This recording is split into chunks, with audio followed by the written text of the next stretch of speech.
Le jour le plus traumatisant et le plus déstabilisant de ma vie. 2 octobre 2014. Je me rappelle que c'était le jeudi. En fait, il faut revenir au mercredi soir. Je me suis retrouvé en train de regarder différentes vidéos sur YouTube, différentes expériences de mort imminente. Et différentes vidéos qui me laissaient tellement effrayé. Et je regardais, et j'étais sidéré. Cela captivait mon attention. Et ça a commencé à me faire très peur. Je me demandais, mon esprit commençait à avoir de ces questions. Mon Dieu, cela est-il vraiment réel? Bien sûr, je ne pouvais pas comprendre, n'ayant jamais été dans cet endroit. Et donc, je me suis mis à prier. Je me rappelle que je marchais dans mon appartement. J'allais et venais, et demandais au Seigneur dans ma prière.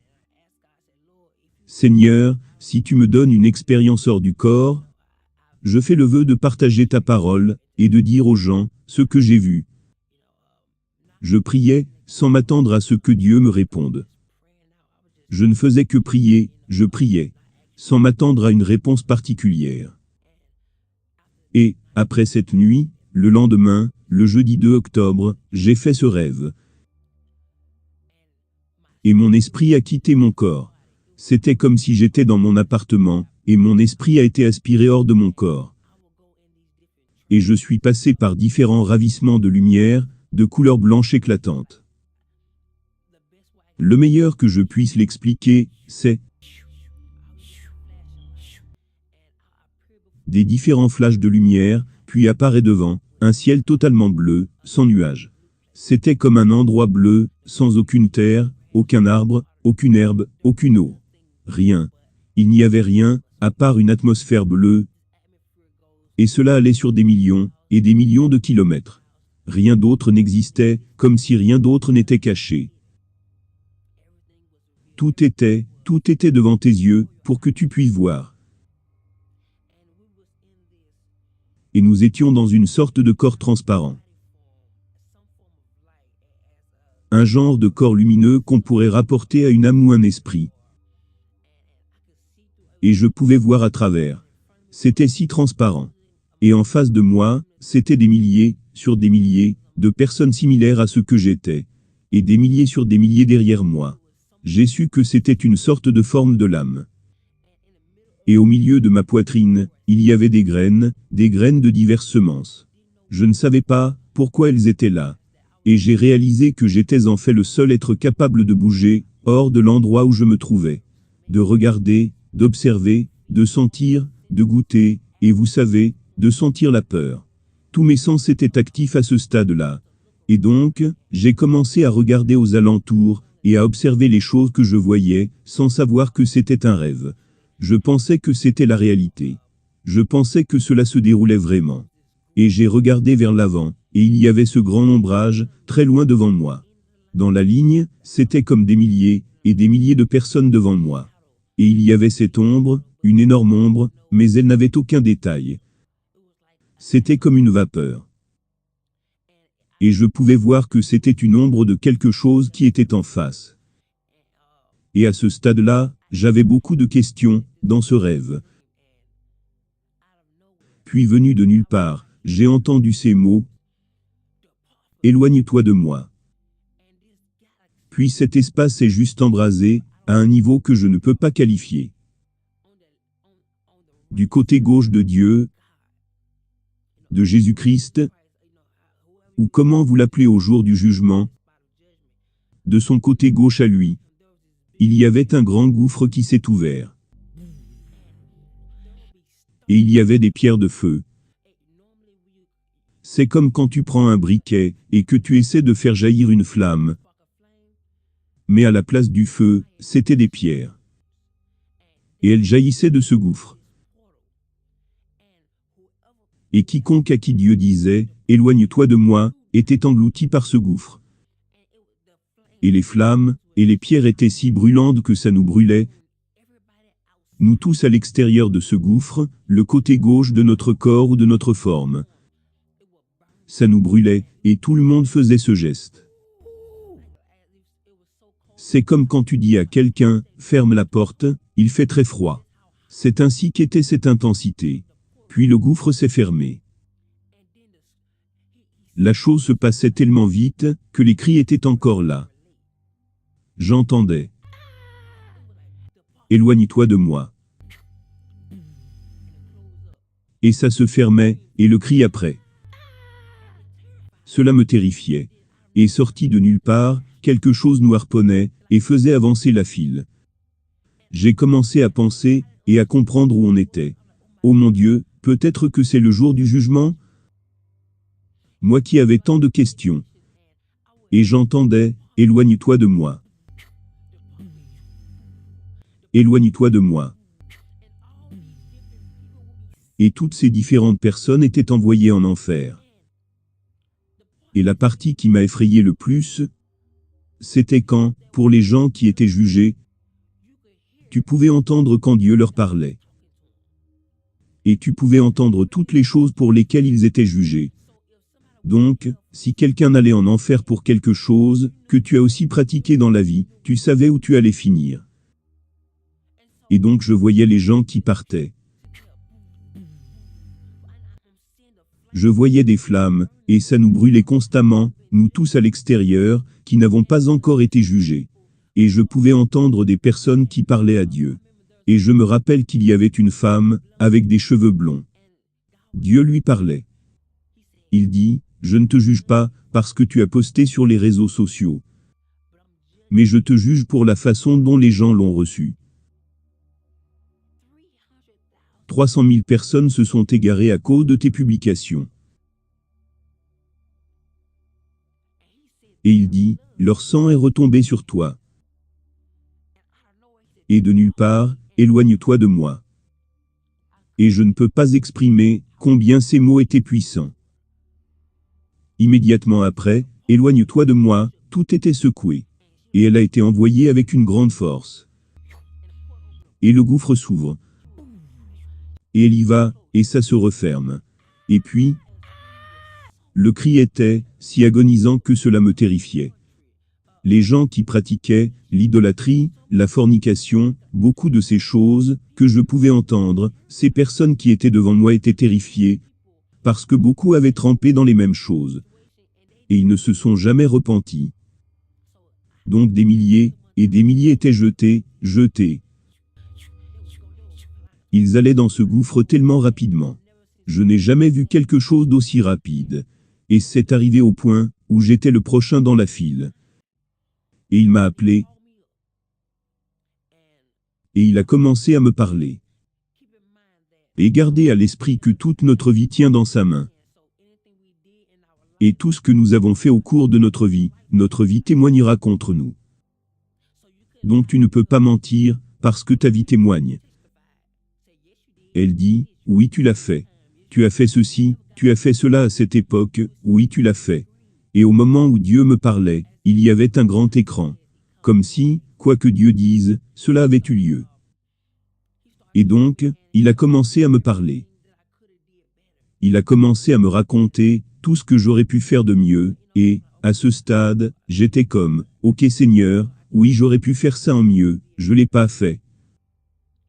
Donc il a commencé à me parler d'autre chose, et il a amené cette histoire, avec cette femme en particulier, et, il m'a demandé pourquoi je ne lui ai pas pardonné, et il m'a donné son nom spécifiquement. Je ne vais pas le dire ici. Il m'a donné spécifiquement son nom, et j'ai su exactement de quoi il parlait. Il m'a demandé pourquoi je ne lui ai pas pardonné. J'ai répondu que je l'avais fait. Seigneur Dieu, je lui ai pardonné. Il a dit, eh bien, si tu lui as pardonné, quand tu l'as au téléphone, comment se fait-il que tu la traites, comme si cette situation se déroulait encore, et encore? Et j'ai dit, Seigneur Dieu, mais je lui ai pardonné. Et il dit, si tu lui as pardonné, pourquoi il y a toujours ces graines de semences sur ta poitrine? Je me regarde, et j'étais comme, oh mon Dieu. Donc ces choses, ce sont les graines de semences de ce que j'ai fait dans ma vie, les choses que je n'ai pas pardonnées. Donc il me parlait, et j'étais comme, oh mon Dieu. Et il m'a regardé et a dit, parce que tu ne lui as pas pardonné, je ne te pardonne pas certains de tes péchés. Et j'étais comme, oh mon Dieu. Et il a commencé à me dire beaucoup d'autres choses. Et il ne m'a pas encore dit une seule bonne chose, jusque-là. Et à ce stade, je commence à être terrifié, parce que mon esprit commençait à penser à cet endroit. J'imaginais combien ce feu brûlant sera déversé sur moi quand ce gouffre va être ouvert. Et donc, j'étais effrayé. Je ne sais pas comment expliquer à quel point j'étais terrifié. Les mots ne peuvent pas le décrire. Combien c'est terrible. Les mots ne peuvent pas décrire combien c'est terrifiant d'être face à face avec son Créateur. Et il n'y a rien qu'on puisse lui cacher. Rien. Tes pensées intérieures sont mises à nu devant lui. Tes perceptions, comment tu te sens, toutes les choses que tu abrites dans ton corps, sont présentées devant lui. Et donc, je suis arrivé au point où j'étais comme, je ne voulais plus entendre Dieu. J'étais vraiment en train de tourner ma tête, parce que j'étais effrayé que, vous savez, que c'était fini. J'étais si effrayé. Et donc j'ai tourné ma tête. Et il était juste constamment en train de me dire ce que je n'avais pas fait de juste, ou que j'aurais dû mieux faire. Et à ce stade, je savais que j'allais en enfer. Je le savais. J'étais entièrement persuadé que c'était ça. Donc je tourne ma tête, et j'étais comme. Je ne veux pas en entendre plus. Tu connais mes pensées. J'étais juste comme. J'essaye juste d'imaginer à quel point l'enfer sera difficile. J'étais comme, oh mon Dieu, Seigneur, je n'ai plus aucune chance. Si j'y vais, je ne pourrai pas revenir. Oh Seigneur, s'il te plaît, ne m'envoie pas là-bas. S'il te plaît, oh Dieu. J'étais très terrifié. J'étais plus terrifié que je ne peux l'exprimer. Et donc je tourne ma tête, et, à ce stade, je ne veux plus entendre ce qu'il a à dire parce que je savais, à ce stade, que j'allais en enfer. Et j'avais ma tête tournée. Et sorti de nulle part, il y a eu cette sensation rafraîchissante qui est venue sur mon âme. Et je tourne ma tête, en ralenti, et des larmes coulaient de mon visage. Et j'ai regardé le Seigneur Dieu, je le regardais.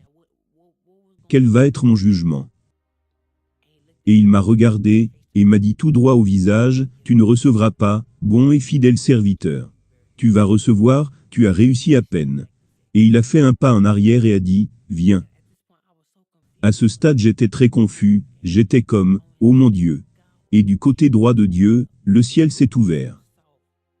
Si doux, avec des lumières brillantes, des couleurs indescriptibles, des couleurs que je n'avais jamais vues dans ma vie.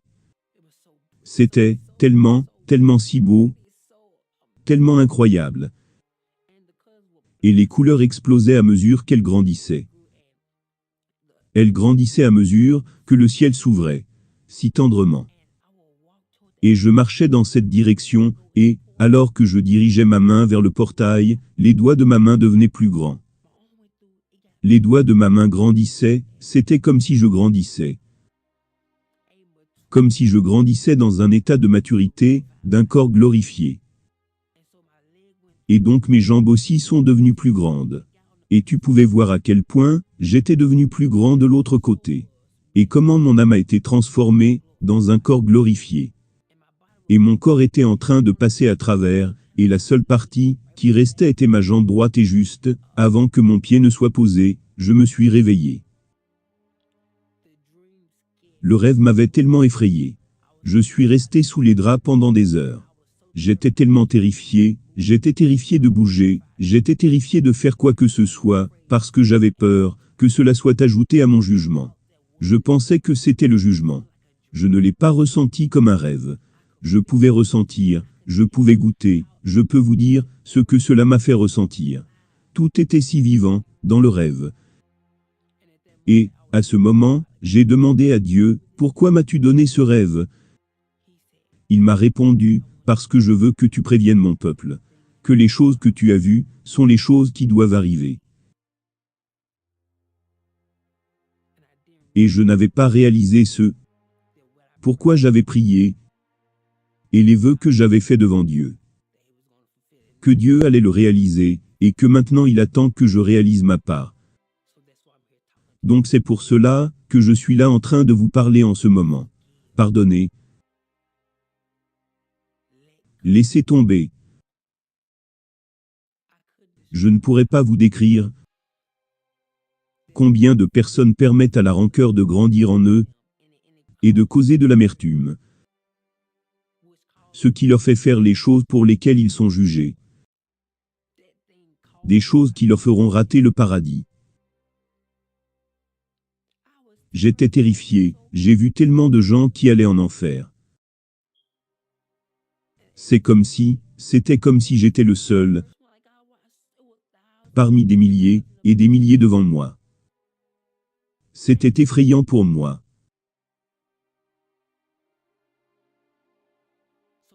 Donc aujourd'hui, je vous encourage à vous réconcilier avec Dieu, à vous réconcilier avec votre entourage, vos ennemis, l'Église qui vous a fait attaquer des personnes à l'intérieur. Mettez les choses en ordre, car l'enfer n'est pas digne. Dieu m'a fait tellement peur dans ce rêve, mais je sais que c'est pour une raison. Donc aujourd'hui, choisissez l'amour. Acceptez Jésus-Christ comme votre Seigneur et Sauveur. Croyez qu'il est mort sur la croix pour vos péchés et mes péchés, et après qu'il soit mort, il est ressuscité le 3e jour. Croyez qu'il est le Fils de Dieu. Lisez les Écritures et appliquez-les dans vos vies, pour que lorsque Jésus reviendra, il ne voit pas votre chair, mais voit sa parole. Je vous y encourage aujourd'hui. Pardonnez, aimez et regardez comment Dieu va changer votre vie. Et merci d'avoir regardé. Soyez bénis. Cher ami, merci pour le temps passé sur cette vidéo. Nous espérons qu'elle vous a béni. Si vous désirez avoir une relation personnelle avec Dieu, à travers la personne du Seigneur Jésus-Christ, vous pouvez simplement faire la prière suivante, du plus profond de votre cœur. Dites, audiblement, Seigneur Jésus-Christ, je reconnais que je suis une personne qui a péché contre Dieu. Je reconnais que c'est par amour que tu es mort à ma place, à la croix du calvaire, pour me sauver. Pardonne tous mes péchés. Viens dans mon cœur et réconcilie-moi avec Dieu. Je t'accepte aujourd'hui comme mon sauveur personnel et mon Seigneur. Amen. Si vous avez sincèrement fait cette prière, nous croyons que le Seigneur Jésus-Christ viendra à vous et vous guidera. Dieu vous bénisse. Amen.